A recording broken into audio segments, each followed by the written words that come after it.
আগামীকাল থেকে 2 পর্বে শুরু জুবায়েরপন্থীদের বিশ্ব ইজতেমা। সব প্রস্তুতি সম্পন্ন, চলছে খিত্তায় খিত্তায় বয়ান মেহনত।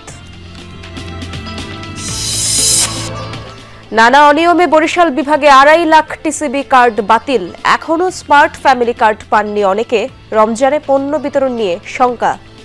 এই মাসে এখন তো আমরা পাইনি টিসিবির মালটা। কার্ড যে বিতরণ করতেছে তাতে রমজানে কার্ড বিতরণ করিয়া পারবে কি না দিতে, এটা আদৌ সন্দিহান।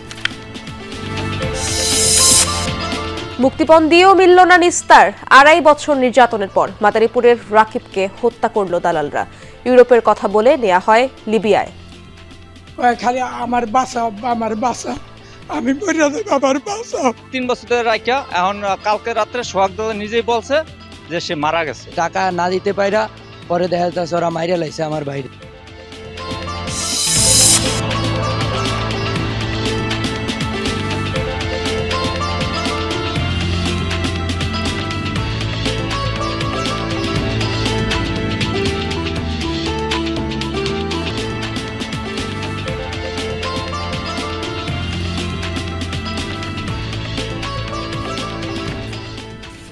আমন্ত্রণ সংবাদ সারা দেশে। আপনাদের সঙ্গে আছি আমি ইশরাত জাহান। এতক্ষণ শিরোনাম দেখছিলেন, এবার বিস্তারিত। টঙ্গীর তুরাগ তীরে আগামীকাল থেকে শুরু হচ্ছে বিশ্ব ইজতেমা। ফজর নামাজের পর আমবায়ানের মাধ্যমে শুরু হবে 58তম আয়োজন। প্রথম পর্বে অংশগ্রহণ করবেন শুরায়ে নেজাম বা মাওলানা জুবায়েরপন্থীরা। প্রথম পর্বের ইজতেমায় অংশগ্রহণের জন্য জিম্মাদার মুসল্লিরা এরই মধ্যে ময়দানে এসেছেন। নিজ নিজ খিত্তায় অবস্থান করছেন তারা, শুনছেন বয়ান। বিভিন্ন পয়েন্টে তাবলিগ সাথীরা করছেন মুরব্বীদের খেদমত মেহনত। এবারের ইজতেমা শুরায়ে নিজামের অধীনে 2 ধাপে অনুষ্ঠিত হবে। প্রথম পর্ব 31 জানুয়ারি থেকে শুরু হয়ে 2 ফেব্রুয়ারি আখিরি মোনাজাতের মধ্য দিয়ে শেষ হবে। দ্বিতীয় পর্ব শুরু হবে 3 ফেব্রুয়ারি। আগামী 5 ফেব্রুয়ারি আখিরি মোনাজাতের মধ্য দিয়ে শেষ পর্ব হবে। প্রথম পর্বে অংশগ্রহণ করবে ঢাকার একাংশ সহ মোট 41টি জেলার তাবলিগের সাথীরা।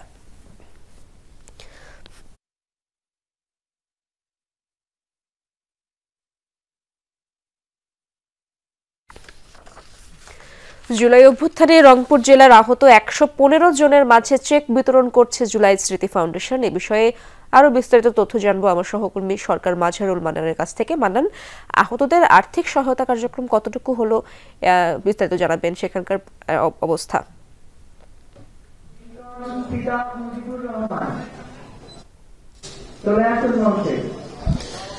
ইসরাত, এইটি আসলে সকাল 9টা থেকে শুরু হয়েছে। রেজিস্ট্রেশন প্রক্রিয়ার মাধ্যমে এই শুরু হয়েছে।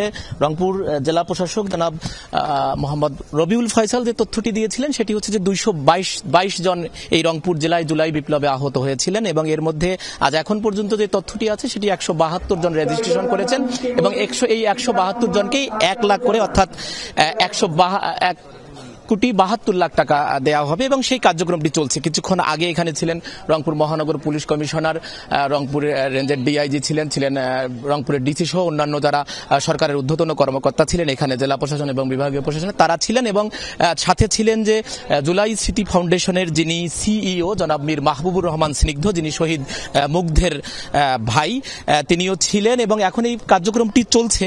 অর্থাৎ তারা এখন যারা অতিথি ছিলেন তারা এই মুহূর্তে নেই, কিন্তু এই কার্যক্রমটি চলছে এবং যেটি বলা হয়েছে, স্নিগ্ধ যেটি বলেছেন তার বক্তব্যে যে অন্তর্বর্তী সরকার থাকবে, কারণ জুলাই তবে এখানে কিছুক্ষণ আগে একটুখানি পুনর্বাসনেরও চেষ্টা করা হবে।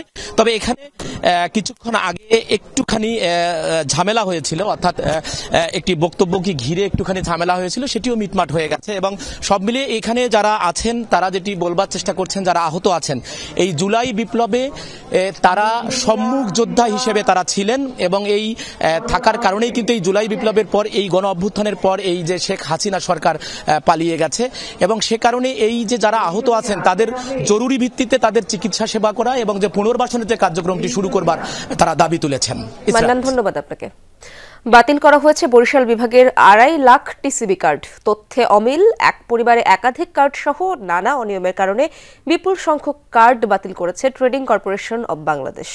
অবশিষ্টদের জন্য এরই মধ্যে স্মার্ট ফ্যামিলি কার্ড বরাদ্দ দেওয়া হয়েছে। তবে বিতরণে ধীর গতির কারণে চলতি মাসের পণ্য পায়নি নিম্ন আয়ের মানুষ। শঙ্কা আছে আসন্ন রমজানে পণ্য বিতরণ নিয়ে। যদিও টিসিবি কর্তৃপক্ষ বলছে গুদামে পর্যাপ্ত পণ্য মজুদ রয়েছে, কার্ড বিতরণ শেষ হলেই পণ্য ছাড় করা হবে। নিম্ন আয়ের মানুষের জন্য ন্যায্য মূল্যে খাদ্যপণ্য বিক্রি করে trading corporation of Bangladesh TCB. এজন্য ফ্যামিলি কার্ড বিতরণ করে বিগত আওয়ামী লীগ সরকার। ২০২২ সালে বরিশাল সিটি কর্পোরেশনে এই কার্ডধারীর সংখ্যা দাঁড়ায় ৯০,০০০-এ। অনিয়মের অভিযোগে সম্প্রতি ৫৮,৪২৬টি কার্ড বাতিল করেছে টিসিবি। বাকিদের মধ্যে স্মার্ট ফ্যামিলি কার্ড বিতরণ শুরু করেছে সিটি কর্পোরেশন। স্মার্ট কার্ড বের করব, বের করার পরে ওই মানে ওইটা স্ক্যানার একটা অ্যাপস আছে, ওইটা স্ক্যান করার পরে তার মোবাইলে ওই মোবাইল নাম্বারে যাবে, ওটিপি যাবে। স্বচ্ছতার একটু ঘাটতি ছিল আর কি, ঘাটতি ছিল বিদায়ী এতগুলো বাদ পড়ে গেছে আর কি, যেখানে অনেকের বিভিন্ন ধরনের পরিচয় লেখা থাকতো, মানে এটা গোপন রাখা হতো। আমরা এখন চাচ্ছি যে আমরা অনলাইন তালিকাটাও অনলাইনে ছেড়ে দেবো। সবচেয়ে বেশি কার্ড বাতিল হয়েছে পটুয়াখালী জেলায়, এরপর যথাক্রমে আছে পিরোজপুর, ভোলা, বরিশাল, বরগুনা এবং ঝালকাঠি। তথ্যপত্র ঠিক না পাওয়ার জন্য আসলে যাদের কার্ড সঠিক পাওয়া গেছে তাদের কার্ড হয়েছে, এবং যাদের কার্ড সঠিক পাওয়া যায়নি তাদের কার্ডগুলো আর তৈরি হয়নি। টিসিবি কার্ডের সংখ্যা কমলেও ডিলারের সংখ্যা বাড়ন্ত। শুধু বরিশাল সিটিতেই 30 থেকে বেড়ে ডিলার 109 জন, বিভাগে সংখ্যাটা 466 জন। 30 জন ডিলার ছিলাম, তখন আবার 114 জনে নিয়ে গেছে। প্রতি ওয়ার্ডে 3 জন 4 জন ডিলার থাকবে, সবাই সুন্দরভাবে মাল বিতরণ করবে। কিন্তু এখন যখন এই 30,000 কার্ডের জন্য তো ডিলার আবার 30 জন থাকা উচিত, এটা সরকার না কমাইয়ে এর মধ্যে কার্যক্রম শুরু করতেছে। তাদের যে কার্ড ভাগে পাবো তাদের আমাদেরকে কোনো রকম পোষাবে না, যেহেতু আমাদের স্টাফ আছে, গুদাম আছে, ওই ক্ষেত্রে আমাদের একটা ক্ষতির সম্মুখীন আমরা হয়ে গেছে আর কি। জানুয়ারি থেকে দেশব্যাপী নতুন স্মার্ট ফ্যামিলি কার্ড বিতরণ কার্যক্রম শুরু হলেও বিভাগের অধিকাংশ সুবিধাভোগীর হাতেই পৌঁছায়নি সেই কার্ড। ফলে জানুয়ারি মাসের পণ্য ছাড় করতে পারেনি ডিলাররা। শঙ্কা আছে আসন্ন রমজান নিয়েও। কার্ড যে বিতরণ করতেছে তাতে রমজানের কার্ড বিতরণ করিয়া পারবে কি না দিতে, এটা আদৌ সন্দিহান। এই মাসে এখন তো আমরা পাইনি টিসিপির মালটা, কারণ আমাদের কিনে খাইতে গেলে অনেক টাকা খরচ হয়ে যায়। তেল পাই, 2 কেজি ডাল পাই, 5 কেজি চাল পাই, তাতে আমাদের ভালোই উপকার হয়, কিন্তু এই মাসে তো এখনো পাই নাই। যেমন খুশি তেমন সাজর মতো যাকে খুশি তাকেই টিসিবির কার্ড দিয়েছিল তৎকালীন জনপ্রতিনিধিরা। উদ্দেশ্য ছিল নিজের কর্মী সমর্থকদের পুনর্বাসনের, যার ফলে এখন ভোগান্তিতে পড়ছেন সাধারণ নিম্ন আয়ের মানুষ। কাউসার হোসেন, যমুনা নিউজ, বরিশাল। সন্ত্রাস দমন আইনের 2 মামলায় সাবেক জনপ্রশাসন মন্ত্রী ও মেহেরপুর জেলা আওয়ামী লীগের সভাপতি ফরহাদ হোসেনের 2 দিনের রিমান্ড মঞ্জুর করেছেন আদালত। সকালে মেহেরপুর সিনিয়র জুডিশিয়াল ম্যাজিস্ট্রেট আদালতে এই রায় দেন বিচারক বেগম শারমিন নাহার। 2 দিনের রিমান্ড মঞ্জুর করে জেল গেটে জিজ্ঞাসাবাদের আদেশ দেন। এর আগে মেহেরপুর জেলা কারাগার থেকে সকালে ফরহাদ হোসেন ও তার ভাই সরফরাজ হোসেন মৃদুলকে আদালতে নেওয়া হয়। আদালতে রাষ্ট্রপক্ষের আইনজীবী আসামিদের 5 দিনের রিমান্ড আবেদন করেন। গতকাল রাতে ঢাকা কেন্দ্রীয় কারাগার থেকে প্রিজন ভ্যানে মেহেরপুর জেলা কারাগারে নেওয়া হয় সাবেক জনপ্রশাসন মন্ত্রীকে। এর আগে 14 সেপ্টেম্বর রাজধানীর ইস্কাটন এলাকা থেকে হত্যা মামলায় তাকে আটক করে র্যাব। ফরহাদ হোসেনের নামে ঢাকা ও মেহেরপুরে বেশ কয়েকটি মামলা রয়েছে।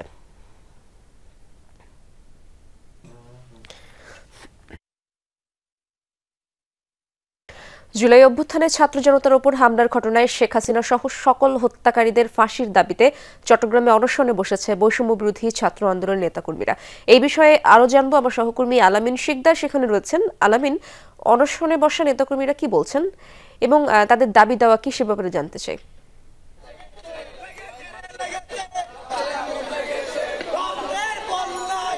আমরা কিছুক্ষণ আগেই দেখেছি যে চট্টগ্রাম প্রেস ক্লাবের সামনে অর্থাৎ 11টা বাজে তাদের একটি পূর্ব ঘোষিত কর্মসূচি, সেটা ছিল বিক্ষোভ সমাবেশ। হাসিনার বিচারের দাবিতেই কিন্তু এই জায়গায় এসেছিলেন এবং তাদের কথা যদি বলতে চায়, তারা প্রথমে বিচারের বেশ কিছু দাবি তারা তুলেন এবং বর্তমান সরকারকে বলতে চান যে তারা ক্ষমতার যে চেয়ার, সেই চেয়ারে বসে তারা অনেকটা অন্ধ হয়ে গেছে এবং যে বিচার তাদের করার কথা সেই বিচার তারা করতে পারছে না।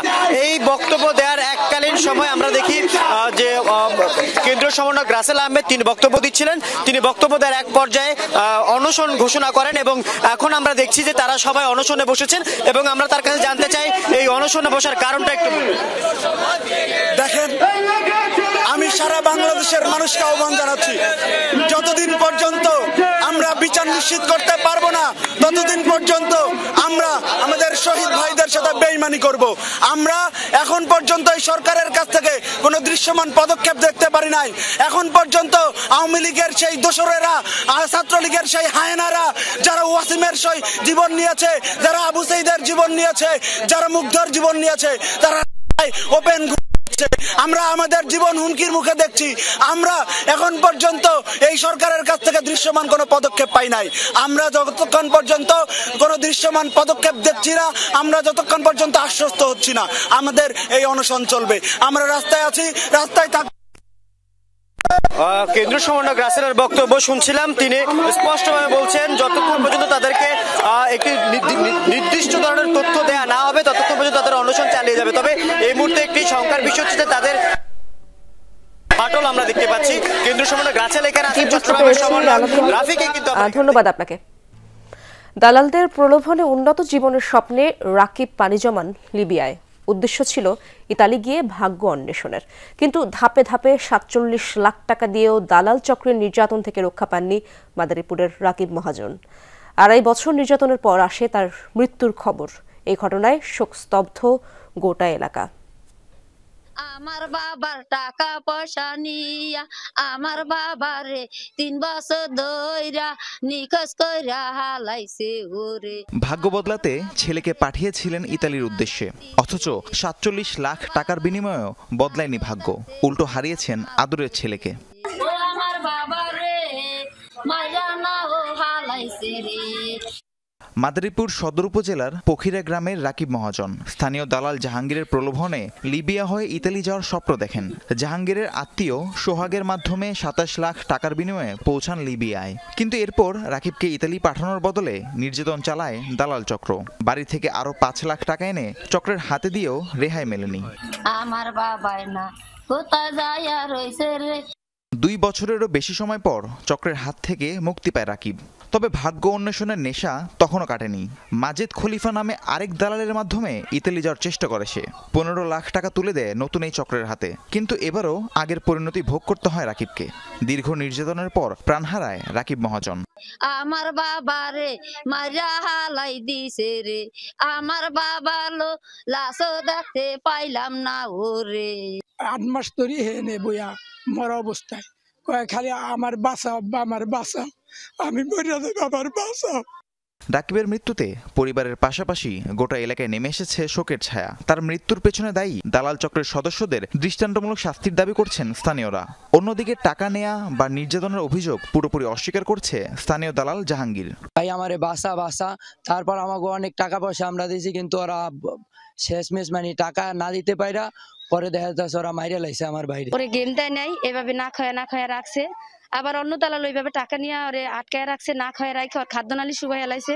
লিবিয়া নিয়ে রাখছে এই প্রায় 3 বছর ধরে রাখা। এখন কালকে রাত্রে সোহাগ দাদা নিজেই বলছে যে সে মারা গেছে। না না, এটা আমি লন এখনো বাসায় লাগলে আমি যাবো আপনার লাগে, আমি যা কম বলে কি আমার টাকা দিচ্ছেন, আমি কি দিচ্ছি, আমি এই বিষয়ে আমি জানি না। মানব পাচারকারী এই সিন্ডিকেটের বিষয়টি জানে পুলিশ প্রশাসন, তবুও কেন দালালদের দৌরাত্ম্য বন্ধ হচ্ছে না? আমরা অনেকগুলো আসলে ইতিমধ্যে মামলা নিয়েছি এবং কিছু আসামি গ্রেপ্তার করে তাদেরকে বিজ্ঞ আদালতে প্রেরণ করেছি।